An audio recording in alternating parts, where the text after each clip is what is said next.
এক রাজা যিনি নবীর চিঠিকে ছিঁড়ে ফেলেছিলেন অহংকারে, আর আল্লাহ যিনি ছিঁড়ে ফেললেন তার রাজ্যকেও একইভাবে।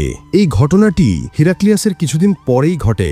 রাসূলুল্লাহ সাল্লাল্লাহু আলাইহি ওয়াসাল্লাম তখন দেহিয়া কালবি রাদিয়াল্লাহু এর মাধ্যমে যেমন রোমে চিঠি পাঠিয়েছিলেন, তেমনি আরেকটি চিঠি পাঠালেন পারস্য সম্রাট খসরু পারভেজের কাছে। তখন পারস্য সাম্রাজ্য ছিল দুনিয়ার অন্যতম শক্তিধর।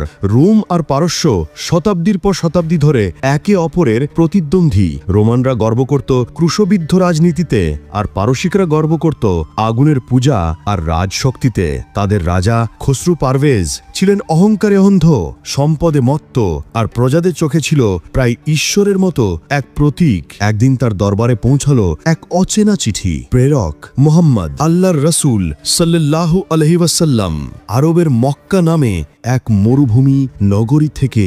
রাজা বিস্মিত। এক মরুভূমির মানুষ তাকে লিখেছে, তাকেও ইসলাম গ্রহণ করার আহ্বান জানিয়েছে। চিঠির শুরুতে লেখা ছিল, বিসমিল্লাহির রহমানির রহিম, আল্লাহর বান্দা ও রাসূল মুহাম্মাদের পক্ষ হতে পারস্য সম্রাট খসরু পারভেজের প্রতি, ইসলাম গ্রহণ কর, নিরাপদে থাকবি।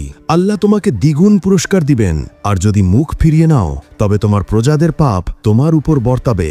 চিঠির ভাষা ছিল বিনয়ী, কিন্তু তা এক রাজাকে আমন্ত্রণ জানাচ্ছিল সত্যের দিকে, এক নবীর আহ্বান, অহংকারের বদলে আত্মসমর্পণের পথে। কিন্তু খসরু পারভেজের হৃদয়ে বিনয় ছিল না, ছিল রাজকীয় অহংকার, রাজমুকুটের ভার। তিনি ক্ষিপ্ত হয়ে উঠলেন, চোখে রাগের আগুন, গলায় গর্জন। কে এই মোহাম্মদ যে আমার মতো রাজার কাছে এমন সাহস দেখায়? তিনি দাঁড়িয়ে আদেশ দিলেন, এই চিঠিটা ছিঁড়ে ফেলো এই মরুনবীর চিঠি।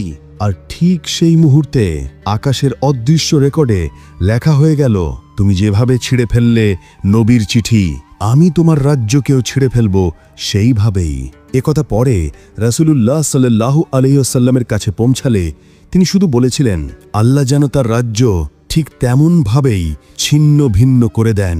এটাই ছিল এক নবীর দোয়া, আর নবীর দোয়া কখনো ফেরত যায় না। কিছুদিন পর খবর এলো পারস্য রাজসভায়, আরবের ইয়েমেন প্রদেশের রাজা বাধান, যিনি পারস্যের অধীনস্থ শাসক, তিনি পেয়েছেন খসরুর আদেশ, মুহাম্মদকে বন্দী করে আমার কাছে পাঠাও। বাধান সৈন্য পাঠালেন মদিনার দিকে। তার প্রেরিত দুই দূত এলেন নবীর সাল্লাল্লাহু আলাইহি ওয়াসাল্লামের কাছে। তারা পারস্য পোশাকে, হাতে রাজা খসরুর বার্তা। দূতেরা বলল, আমাদের প্রভু খসরু পারভেজ তোমাকে আদেশ করেছেন, তুমি তার কাছে আত্মসমর্পণ করো।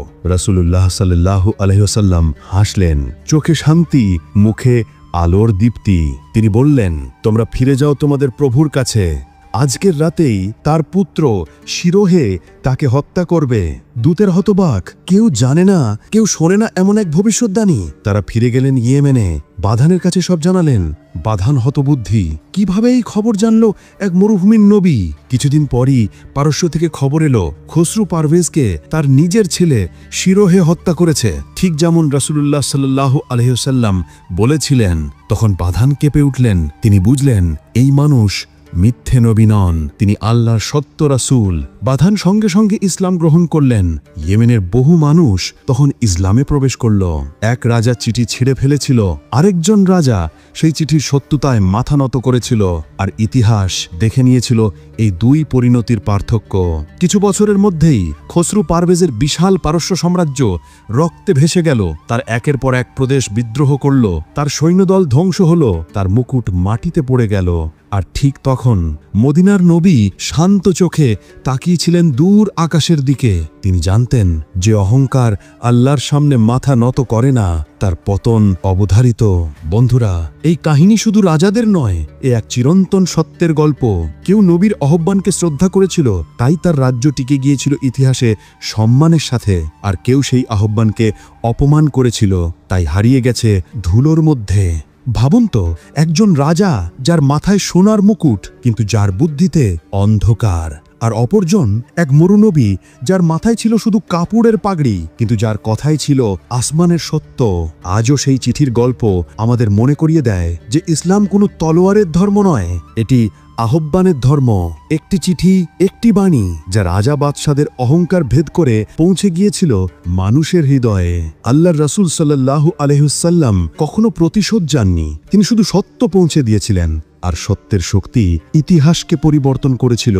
বন্ধুরা, যদি এই গল্পে তুমি অনুপ্রাণিত হয়ে থাকো, তাহলে পরের ভিডিওতে তুমি জানতে পারবে যে কিভাবে এক সরল আরব ডাকপিয়ন রাসূল সাল্লাল্লাহু আলাইহি ওয়াসাল্লামের চিঠি পৌঁছে দিল মিশরের রাজা মুকাউকাজের কাছে, আর তিনি কিভাবে জবাব দিলেন নবীর প্রতি সম্মান জানিয়ে।